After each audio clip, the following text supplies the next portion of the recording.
Once again, what's everybody doing on board? Watching. Literally sitting next to the man that's fighting with the police. Are there videotaping? We're going to talk about today why that's not really a good place to be. The minute you see commotion and a fight on the plane, get out of your seat and go to the back or go to the front and get away from that. Because again, it can escalate. So I want to take a moment just to remind you, doctors are saying that because of COVID, everybody is stressed. I'm sure you've all seen the articles. We're stressed because we can't control what's going on. The economy's bad, gas is rising, right? Our kids have been home for 2 years, and people have a lot of stress and emotions, and that makes them very angry when things are out of their control. We as humans love to be in control. Yeah. And then you're on the airplane. And then the other doctor says that the funniest thing that I ever heard, when you walk by first class, you're jealous of the first class people, so you're mad when you get the coach. Let me get 3 volunteers, and I want to just show you what we can do all together, what anybody in this room can do when they're flying. 3 volunteers. Come on. Okay, 2. Up. Come on up. All right, sir. Could you tell us your name? Gavin. Gavin. All right, Gavin, you're going to be the passenger. You're in first class. Artie, you're in economy comfort right there. Johan, you're in coach. All right, so we're going from Fort Lauderdale to St. Martin in this vacation time. All right? Why don't you show these nice people what we can do when we're on a plane? Where's the stewardess? I need a drink. Where is she? Hey, I need my drink, okay? I know my rights. Hey, where's the stewardess? Come on, I need a drink. I need to get out of the plane. Do you mind? Do you mind? I do mind. It's my own business. Just go and have a rest. No, I know. I want to get out of the plane. I need a drink.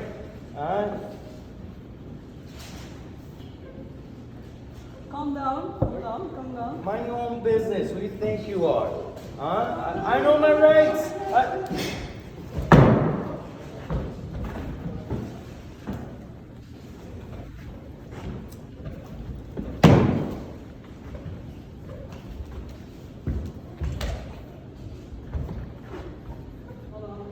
You. Who do you think you are? Sit down. Let's hear it for Artie and Johan. So they're going to show you a couple more things. Keep going. Yeah, they're going to show you a couple more things.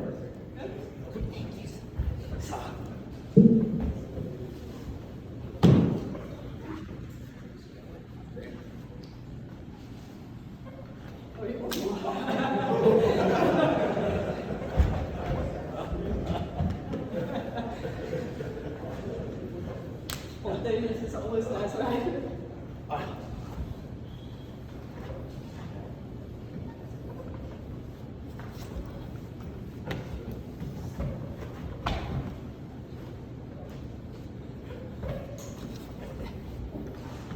Sit down.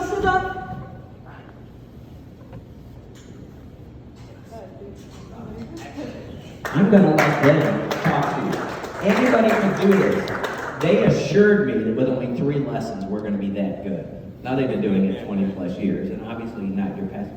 But what I wanted you to see is, as passengers, the first thing our first volunteer did, he took pictures, right? Mm-hmm. And then he got out of the way. Mm-hmm. So get out of the way. Thank you so much. And second, you have to protect yourself. You have to have that in your mind. 80% of self-defense is in what you say. And I love what Johan taught me yesterday. He said he learned to fight so he doesn't have to fight. Don't expect you to fight, but you need to be mindful how quick a drunk passenger or somebody else could become violent and attack you. And Artie's going to tell you, and Johan's going to demonstrate how we can do that. Now, first of all, I think it's very important that you know your space in the plane. So if you're working, you know exactly where the space is. At the end, you have also some more space, like here. So if you think you need extra support, it's always good to have that extra support from your colleagues. You can always go to the back, so like when he's tracking me, I walk backwards, and I have more space for myself. So be alert of the space that you have in your surroundings. Also, if you see an empty seat somewhere, make use of it. So, yeah, you need to be alert of your own surroundings, and that is very important. Narrow the tread, make the tread go into a smaller space. The less space they have, the less they can maneuver and attack you. The more space they have, the more motions they can use to hurt you. In the end, it's to protect yourself and also the unruly passenger that's making the trouble. Yes, and the techniques that I've just shown, those are very basics. I don't know if you noticed, but the same defense came back every single time because I don't have much of space here in the plane. So if he attacks me, sorry? You do it in slow motion. Yeah, so with a punch, I try to lock myself and I want to push him away. So I use here the elbow and I push because otherwise he cannot attack me. Look, no, he cannot attack me. I protect myself. I push away. An example. Another example of if he's pushing me, I can go here. But yeah, okay, this I need to learn. But this technique comes back every single time. So when he has the double one. Do you have to be strong for that? Anybody else? You train your muscles, you don't train your joints. There's no muscle in the joints. Where are we? So what we try to do is attack the weak spots. Yeah, use the person's strength against himself. That's what it is. Like this, for example, what I just did is here, and I only need one finger to bring it up. The other one that is also safe is I twist. And again, I use it again. So I could use it here with the punch, could use it here, use it here. So every time is actually a little bit the same movement that you do.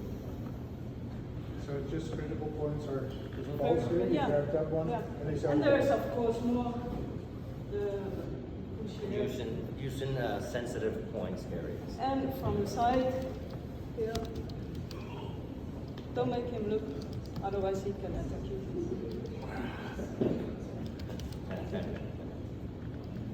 Questions?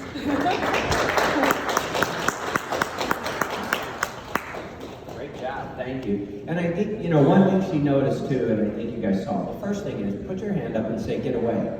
Don't be afraid to call for help. There's a lot of videos on YouTube where you'll see people that aren't reacting because we're stunned, we're videotaping, we're watching. One of the best examples, so my master's was in airline security, and I saw a study where this group of college students took a man, laid him on the ground in front of a courthouse, and he acted like he was having a heart attack.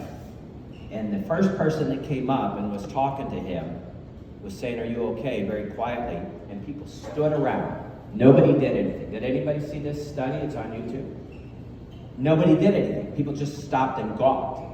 So they reset and they went to another location, and this time, as the person knelt down, they started yelling commands. You, go get the AED. You, call 911. You, help me do CPR. And the people came out of their stupor and immediately reacted and started helping. So don't be shy on a plane. It really makes me mad when I read about people that say they were assaulted on a plane or bothered the whole flight and then land and complain to the airline. Don't be afraid. They're going to move you. If the person next to you is obnoxious or touching your leg, which never happened to me, but if they're being obnoxious and grabbing you or uncomfortable, tell the flight attendant. Tell them you're going to move. I am going to move. Move me away from this person. And we will meet the plane when it lands and takes further action. You don't ever have to be a victim on an airplane. What else? You mentioned one really good thing last night. Oh, being in a chokehold. Can you show us the chokehold? I know you showed it real quick. Can you show it? If you're ever in a chokehold, watch what they can do. Yeah. How can you get out of it? Well, chokes work like They're technically strangulations. So when you break the person's posture, you can hold them for 7 seconds and they're gonna pass out. You're not extracting the person from oxygen. What you're doing is blocking the blood flow, so they're gonna pass out. So after 7 seconds, 10 seconds, he's just gonna fall asleep. You neutralize the threat. And I think you also mean the defense? Yeah. Yeah, so, for example, if my posture is already broken, like here my posture is not broken as yet, so my defense is different. I still have space to move around. So I will try to give an elbow, but I will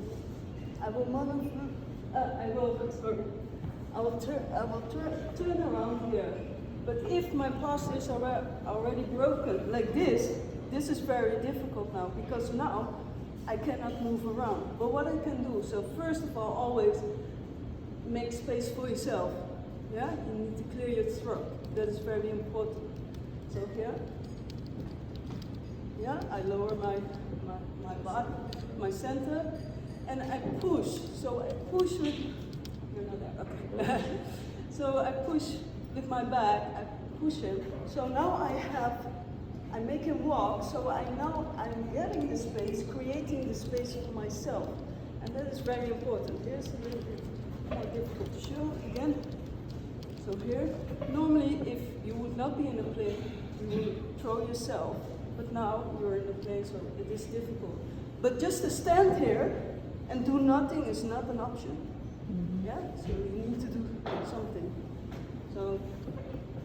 Thank you. And the good news, you get to see Artie this afternoon. She's going to talk to you about drones. Is there anything else, any questions? Anybody else want to come up and practice with them?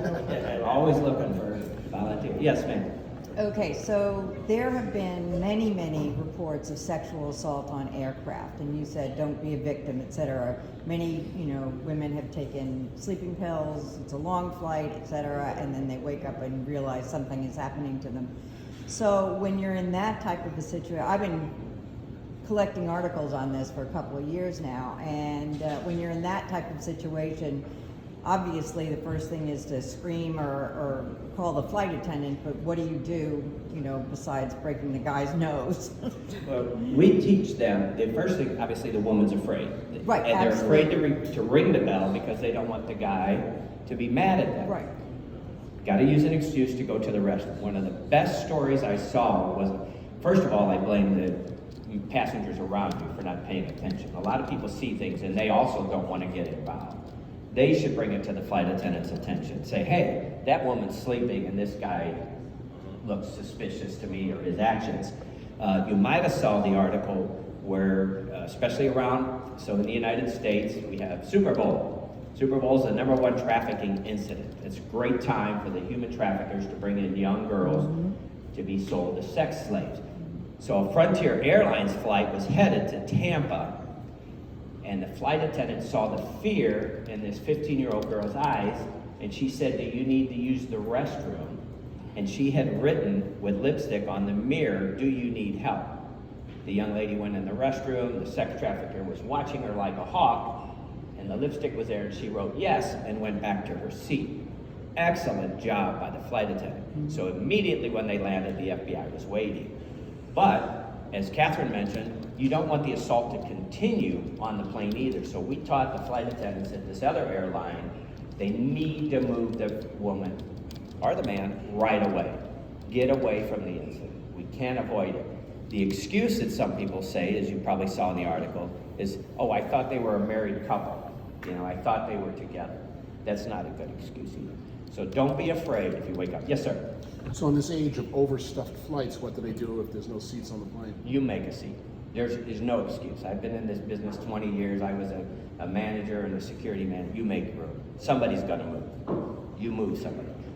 An employee that's on board. I was telling them last night, we teach crew members, Artie and I are going to Orlando to teach specifically to flight attendants in October. You look for the military people. You look for the retired policemen. You look for somebody that gets on that, got their hat that says, I'm a black belt.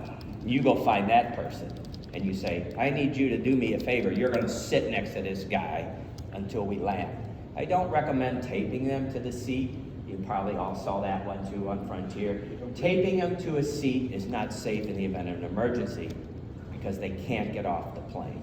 But you find the biggest guys or the biggest, toughest women, and you put them next to them and you say, you're not moving until we get there.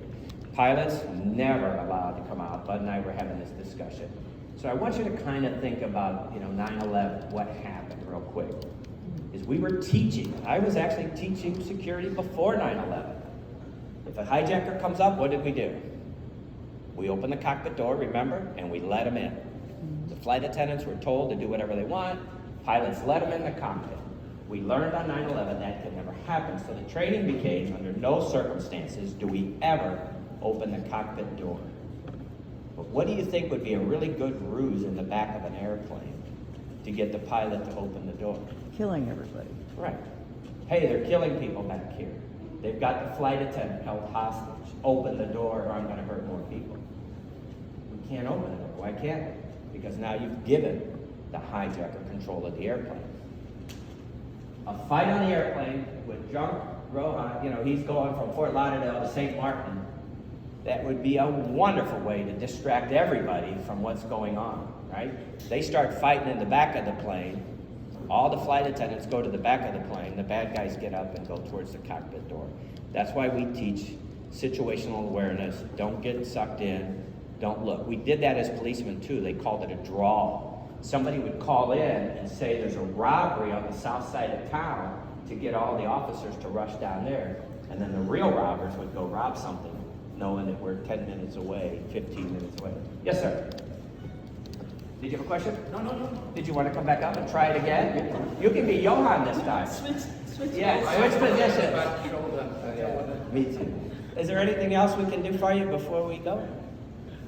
Well, we thank you for your attention. Please be safe. Enjoy flying. For those of you going to Paris, I heard it's crazy from that nice gentleman there.